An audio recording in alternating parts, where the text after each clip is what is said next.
So, good morning KI. So, ito yung ating bagong token. So, dito sa ating Bybit app. So, sa Launchpool. Okay? So, silipin natin yung markets ngayon. Yan. So, nag-bounce back yung ating Bitcoin. So, kanina, nasa $199. Ngayon, so, pumalo ulit ng $108K yung ating Bitcoin. So, bull run na naman ngayon.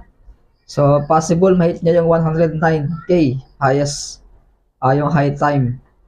109K. So, mababasag niya 109K. So, diretso na ng 115K to 120K. So, possible basagin niya yung high time. Okay?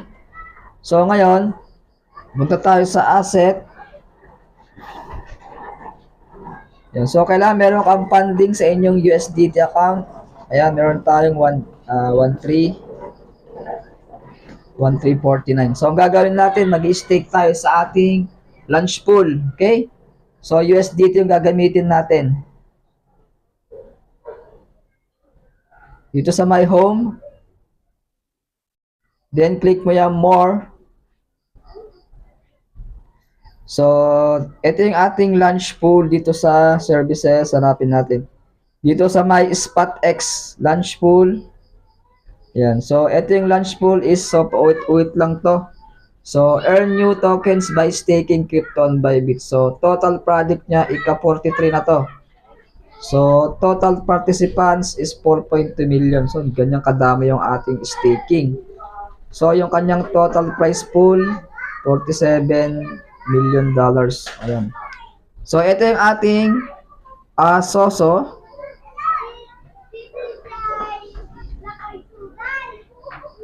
So, 10 days to. Okay? Ayun o. Ito yung kanyang price pool ng Soso is 4 million. So, yan yung 4 million paghatian ng mga members yan. Okay? So, yan yung limit niya, 4 million. At yung kanyang APR, 960%. Okay? So, staking period from January 20 to January 31. So, 10 days to. So, ito doon muna yung mag-stake ka. So, pwede ka mag-stake ng Soso, BBSOL, saka USDT. So, ang gagawin nyo is, click mo tong USDT pool. Yan. Dahil naka-USDT tayo. Yan. So, meron tayong available na 1345. So, try natin maglagay ng $1K. And then, click mo yung I have read, agree. Then, click mo yung confirm. Ayan. So, ganoon lang kasimple mag-stake dito sa Bybit. Ayan. So, successfully stake na tayo. 800%, 1,000 USDT. Okay? Click mo yung view order. Ayan. Okay?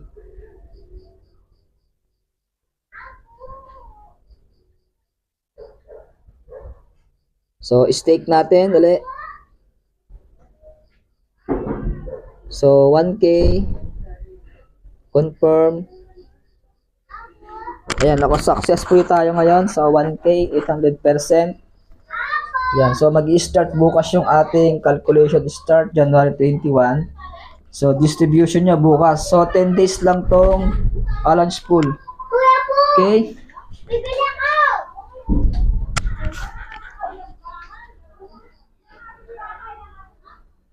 Yan. So, bukas, try natin.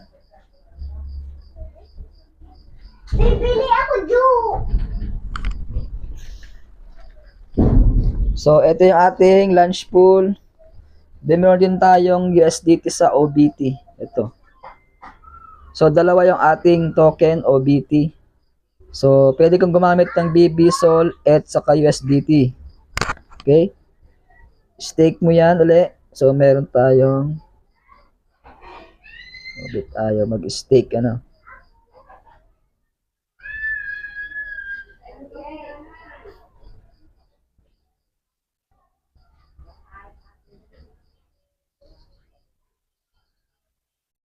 So, tayo mag-stake. Click natin. So, may na signal natin. 1,000.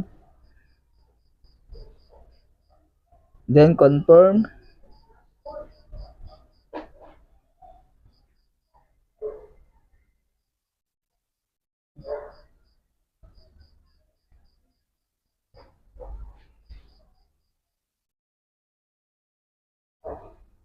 Ayun, so naka-stake na tayo. Tingnan natin ulit. Sa history.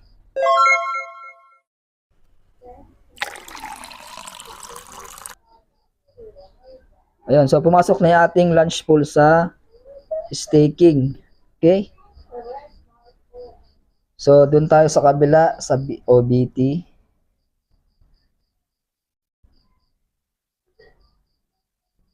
So, dito sa OBTs, so 6 days lang to. So, mas mataas sa SOSO. So, click mo yung USDT pool. So, meron tayong 345. So, try natin 200. So, I have read. So, confirm mo lang. Ayan. So, naka-stake na tayo ng ating OBT. So, ganun lang kasimple. Okay. Punta tayo sa trading. Pwede kang bumili ng OBT or SOSO. Magte-trade tayo. So, magkano yung SOSO? Medyo mataas tong SOSO eh.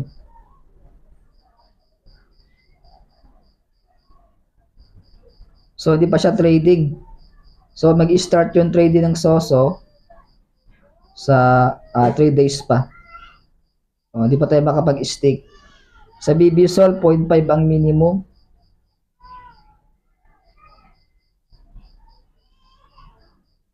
So, 0.5. So, pwede kang mag-trade ng BBSOL dito sa may trade. BBSOL. Okay, kung gusto mo mag-stake. BBSOL, ayan, kailangan mo lang minimum 0.5, 0.5. So, 139 yung USDT. So, nagkulang yung ating USDT. Okay? So, gawa lang mag-stake ng ating SOSO and OBT. Okay? So, subscribe my channel, JonathanBit TV. Then, share mo tong video para ma-update ka sa mga next video ko. Okay? This is Coach Jonathan Bit. Thank you for watching. God bless day. See you tomorrow. Bye-bye.